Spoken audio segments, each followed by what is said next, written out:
Well, I decided I'd really like to make 340 noises today, so here's what the next 20 minutes or so of my life looks like.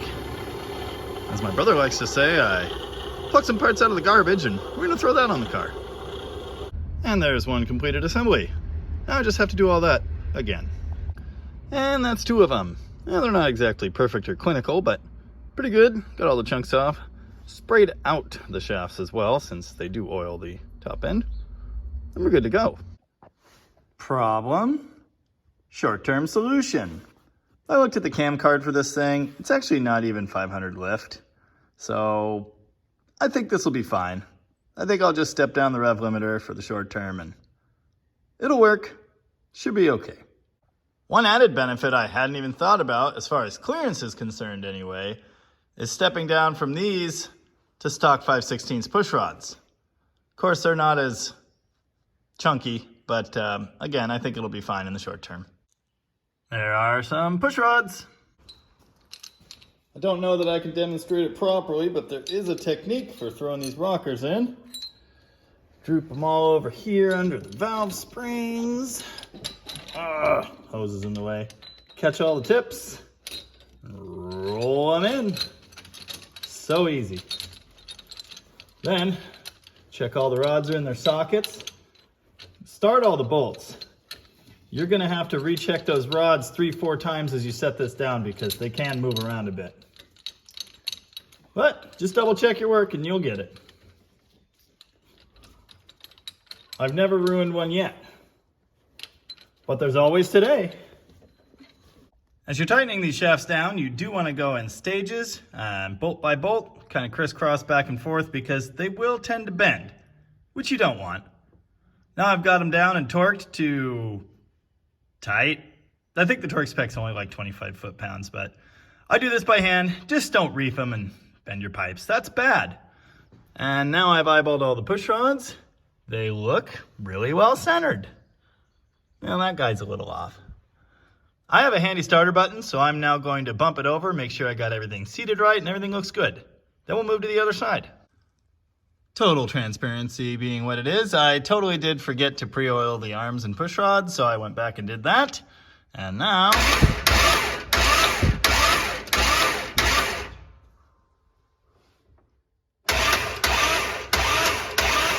looks like all the piggies are wiggling. Time for covers, plugs, and wires. Well, I just dropped the valve cover back in and this damn thing fell out on the fender. You know, electrical tape does not a breather grommet make. If it wasn't so expensive looking, I would huck this into the field next door. Oh yeah, I almost forgot. One thing we found digging through the parts pile that I went ahead and tucked into my coat pocket so it wouldn't get lost. The missing hold-down spreaders for the valve covers. Nice. Got some fresh plugs. Well, 7 out of 8 ain't bad. And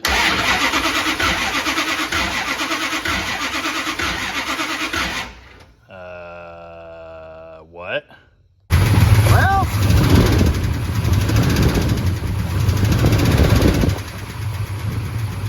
that ain't fixed. Okay, this is why I started it.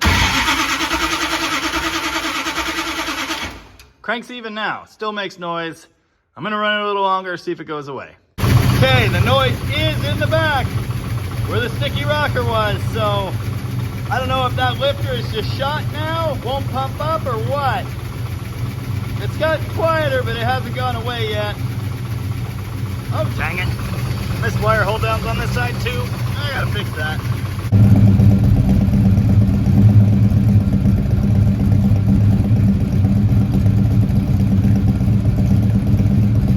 Number 8's gone quiet, but we've actually got a ticker on number 3. And it's not going away, so I'm going back in. Let it cool down for a minute. Something tells me I'm gonna get a waterfall of oil out and probably permanently stain my nice headers. Well, sure seems to be that guy. This one moves too. I mean, this thing just ran. These should be pumped up. And most of them are, but that fella's not. I still don't think it's a flat tappet. I mean, we're off lift. It is springing back. I think it just doesn't want to pump up. I don't see anything here horrible enough to tell me don't run it. and I'm hopeful the noise will go away, but that's not really the way of the universe, is it? I guess we'll find out. Start it again, held it at 2,200 for 10 seconds. It's silent. Little stressful, but everything's fine. Yeah, sounds like 8 happy cylinders to me. Yep. Remind me to get the driveway fixed. Oh yeah, just a regular old daily driver. Sounding pretty good. No more ticky noises. Seems happy. Oh, I accidentally put it in position. Hey, I figured out what's wrong with reverse. This is not a complaint, merely an observation. Yeah. So apparently the nuts on the levers are backed off, and that's why reverse is sometimes just not there. I'm gonna go ahead and fix that in 18 seconds, and I bet tightening that will improve second gear too.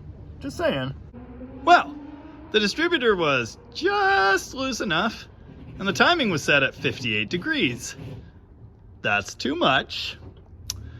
Stepped it down to 38, see where that gets us. I think I need to lock out the distributor and shoot for more like 35, but we'll see what it does. It sounds a little lazy right off idle, but otherwise pretty happy.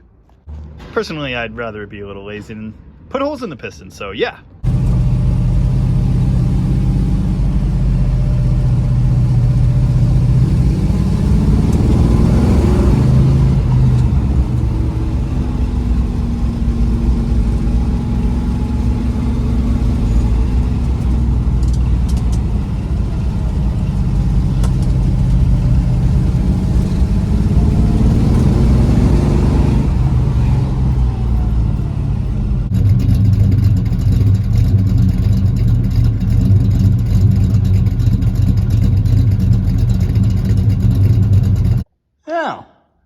Seems a lot happier about life. I did learn the clutch is not fully releasing, by which I mean it's not fully applying, by which I mean I let some clutch smoke out because, well, too much traction and not enough hold. That does explain a thing or two. The engagement's way up at the top. That makes sense. Didn't seem to do that before I fixed the timing, so what does that tell you? Anyway, guess I gotta adjust that next. All in all though, much better. Oh yeah, now it's got 2 headlights that work. It was winking when I went to drive home. I'm pretty sure the only reason there aren't holes melted through all those pistons right now, the magic of Edelbrock aluminum heads. It never pinged. Well, okay, little bit twice, but not much. With 58 degrees of timing. Yeah, anyway, let that be a lesson to you, I guess. Hey, found my 1/2-inch socket. Huh.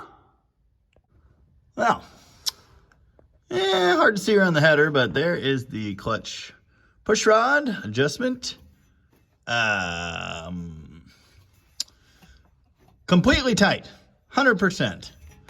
So, I don't know if it's just that way because of clutch wear. You know, the fingers do come out as the clutch wears, so that might explain it. Or it was just set too tight to begin with, but all the action is right at the top. So I'm gonna back that off a bit, get some free play, which you really need, get the bearing off of the fingers of the clutch, and we'll see what that does. Oh yeah, I can only find one jack stand. You know what they say, find what you love and let it kill you.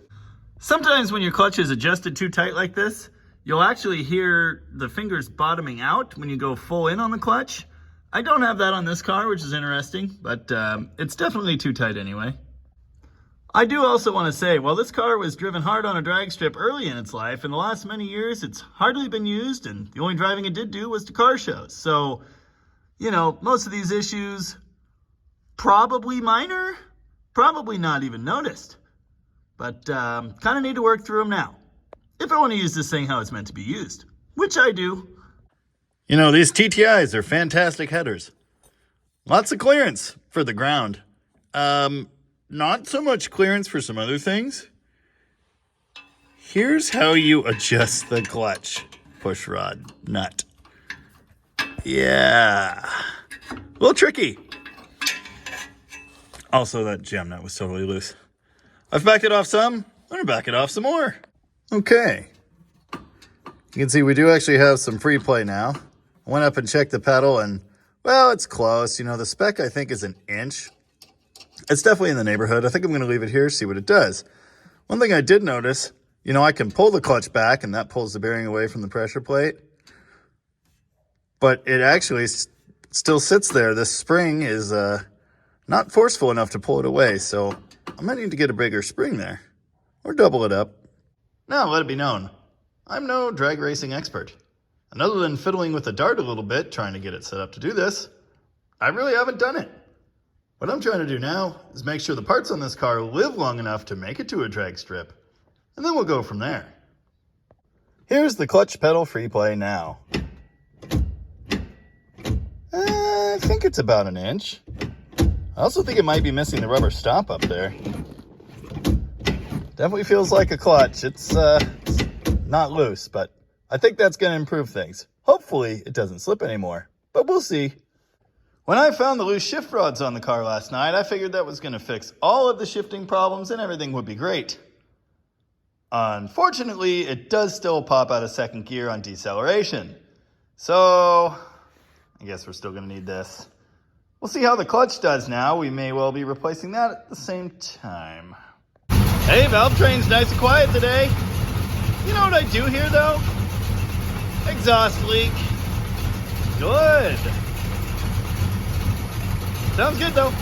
Well, it's definitely under here, but I haven't been able to find it yet. More on that later.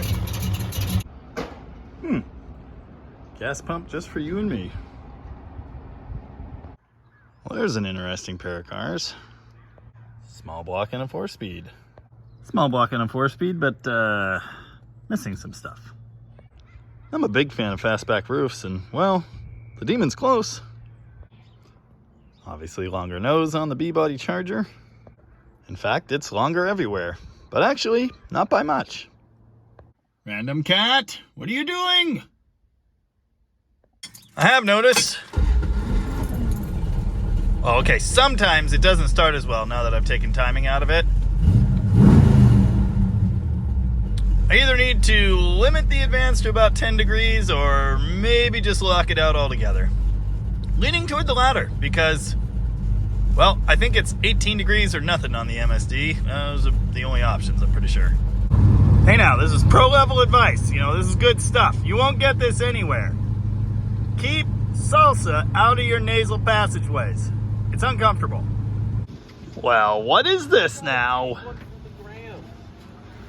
For the grams! Yeah! Okay. Oh, that's good. No, no. All right. Now you gotta push the other car right behind it. Yeah, crash them into each other. You gotta put it right behind it. Yeah.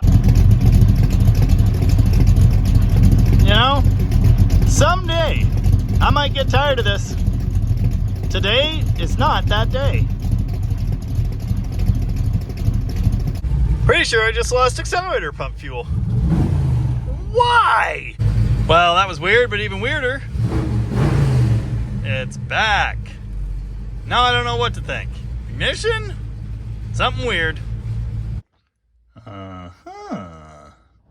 Where did it all go? Well, I mean, I know where it went. I'm just saying. Okay, there's about enough in there to have a tide. Tremendous. Well, definitely still have an accelerator pump linkage. Now I'm wondering if maybe rolled the lip on the little boot in there and it just quit working or something. It leaks gas around it anyway, so that's probably not great. Never lost idle fuel. I don't think it dropped cylinders. It was only when there was supposed to be accelerator pump that it was acting up. By the time I got home, it was fine, so that just adds more to the mystery. Probably need to go through this carburetor at some point.